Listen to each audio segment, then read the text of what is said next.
What's up guys and welcome. You are watching Fazi Fitness. So guys, channel membership is now live. Link is in the description and the first comment. Do check it out. That would really help. So let's start this video with the reigning Miss Olympia, Samson Dauda.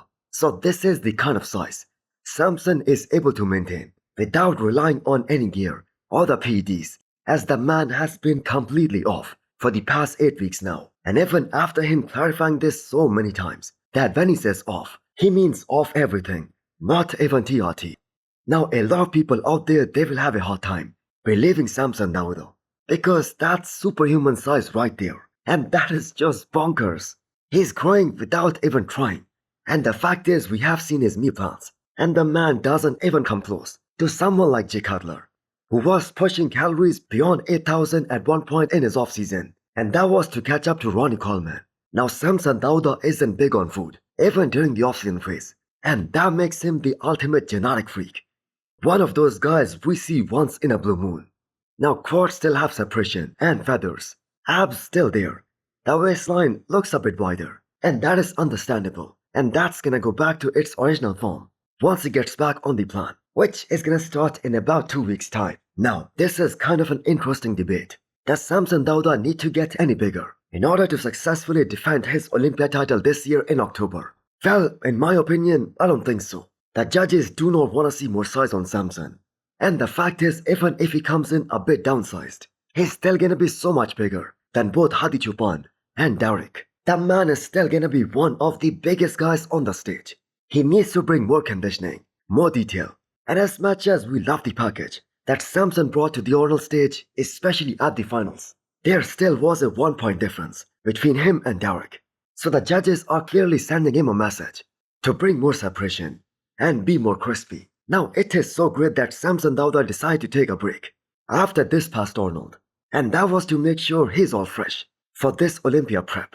Now did Samson Dauda lose a bit of his momentum after the Arnold this year and after his loss to Derek? Now despite the fact that he's still being considered the favorite to win this year's Miss Olympia, and that is the opinion of so many experts out there, but even then you just cannot deny that he did lose some of his stocks, losing to Derek at this past Arnold in March. But do let me know, what do you guys think? Next up, we have the latest physique update from the reigning 212 Miss Olympia champion Kon Pearson.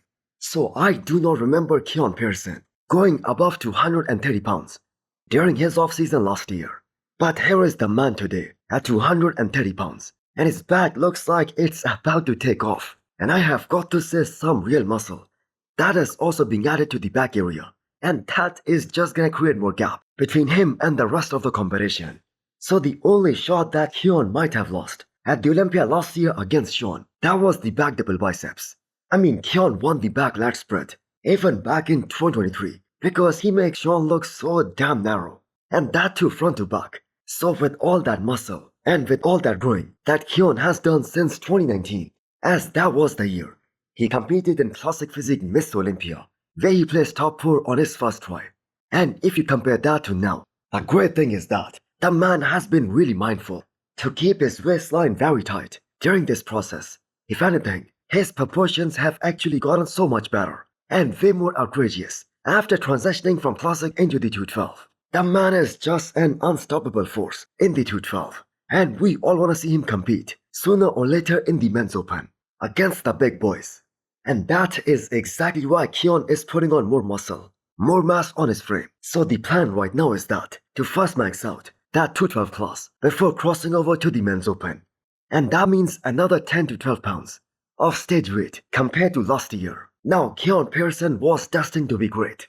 I mean, even back in 2019, he was top 4 at his Classic Physique Olympia debut. So we're gonna see another great transformation from Keone come October this year.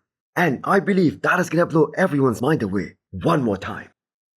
Guys, we have a limited time offer. If you buy any flavor of Bloodshot, you are gonna get a free Dying Breed t-shirt. The discount code is on the screen right now, and use the code FAZI10 to get 10% extra discount. Next up, we have an update from Sergio Oliva Jr. So with that caption, it's kind of clear at this point that the man isn't done just yet with this bodybuilding season, and he's probably gonna enter some show very soon. So should he jump into this upcoming California Pro? Well, considering that Sazan Hirati, he has confirmed that he's gonna be there at that show.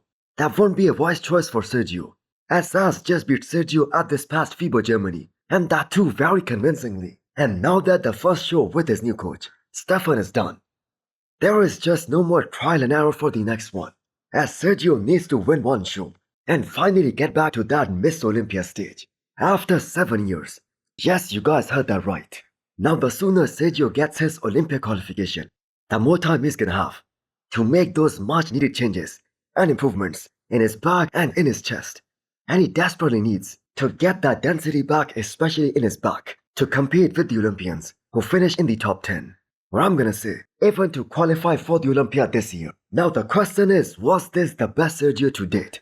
Well, the prejudging look of Sergio, that was far from his personal best. His chest was totally flat. He lacked the density in the back department, but he came back a lot better during the finals show. But still not enough to beat even an off version of Andrew Jack or a very on version of Sazan Hirati, who is a much smaller and much less muscular guy than Sergio. Now, one of those comparisons that Sergio posted, that does amplify that he made some good improvements, not only in his quads, but also in his midsection and in his overall presentation. Now, Sergio probably is one of the heaviest guys in the men's open division right now. He was 280 plus pounds on the stage at this past FIBA Germany. But with that huge structure, something is still missing. So do you guys think he should jump into this upcoming lead in sports and go up against Tonio Burton? So the last time both these guys competed against each other, that was back in Cali Pro 2023, and Tonio came out on top, and that too by quite some margin. Next up, we have an update from James Hollings head, and this responds to a recent Q&A that kind of confirms that is no longer prepping for this upcoming Pittsburgh Pro, and I'm gonna say that is a good call. He would have been wholly noticeable in that kind of lineup, and there were like zero chances of him cracking top 6 in that show. So good for him for being very realistic and taking a step back to see what needs to be done here. Now, if James is saying that he's unable to showcase his real potential on the stage, then who is to be blamed here? His coach Stefan, or the other brutally honest truth is that maybe that is all his physique is capable of, at least as of right now. Especially with all of these new guys coming in, and they're all so hungry, and they're getting so much better with every passing year. Now James took the entire 2023 off. He came back, he did the Arnold last year, and the man looked awesome. I personally think that was probably James's best look. And then he took the last whole year off as well. He did not do any show after the Arnold UK, and that was to rebuild himself for this season. And he came back and did this year's Arnold. And he himself isn't satisfied with the way he looked at the Arnold, or even at Detroit Pro either. So there is a lot that can be said. In his situation, the 2 shows that he did with Stefan, we can all agree that those just weren't James's best looks. But he did improve. But that being said, maybe his best, they were with Patrick Tour back in 2020 and 2021. So what do you guys think? What does James need to do in order to get back to that Miss Olympia stage? So one of the craziest physiques to turn pro earlier this year, that was Anthony Williams. Some people are just built for bodybuilding and just do great things in this sport. And this is definitely one of those physiques. The front double biceps, that speaks perfection, amazing overall structure, the smallest possible waistline, and glad to report that he has teamed up with one of the most knowledgeable person in the bodybuilding industry right now. And that is John Jewett. And he's the one planning out his training on the road to his men's open bodybuilding debut. Now with the right training, Anthony's physique is gonna get more recognition. He posted a few throwbacks from this past prep, and even his 16 weeks out look, that was so damn impressive, especially for a guy who was just an amateur at that time. So he's a big guy, and he stepped on the Arnold stage weighing 270 pounds, and he just could not have made a bad choice than pairing up with John to help him with his journey ahead. Now the back needs to come up, top to bottom. The overall condition, that needs to get better, especially for the pro ranks. But right now, we are judging Anthony's physique from the Arnold Amateur this year. Give him a few more months, and this is gonna be such a good pro and such a good career to look forward to. So hit the thumbs up button if you liked the video, and smash the subscribe button if you wanna come back for more. Thanks for watching.